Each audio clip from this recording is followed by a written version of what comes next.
எனக்கு என்ன பார்க்க போகிறோம், நாம் பழனி ஆண்டவர் கோவிலுக்கு போயிட்டு வந்தோன்னா நம்மக்கிட்ட நிறைய பேர் கேட்குற ஒரே கேள்வி என்ன, நீங்கள் முருகப்பெருமானை ஆண்டி கோலத்தில் தரிசனம் செய்தீங்களா இல்லை ராஜ அலங்காரத்தில் தரிசனம் செய்தீங்களா அப்படின்னு தான் கேட்பாங்க.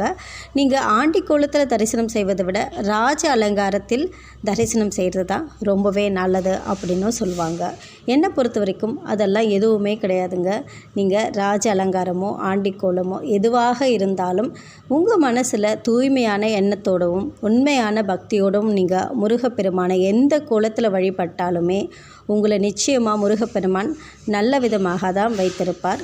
எந்த நேரத்துலையும் நம்மளை கைவிடவே மாட்டார், நம்மளை சோதிப்பார். ஆனால் எதுக்காக சோதிப்பார்? உங்களுக்கு கஷ்டம்னா என்ன, சோதனைனா என்ன அப்படின்னு தெரிஞ்ச பிறகு தான் உங்களுக்கு நல்லது நடந்தால் அது பெரிய விஷயமாக உங்களுக்கு தெரியும். சரிங்களா? அதுக்காக தான் நமக்கு முருகப்பெருமான் சோதனைகள் தருவாரே தவிர நம்மளை கைவிட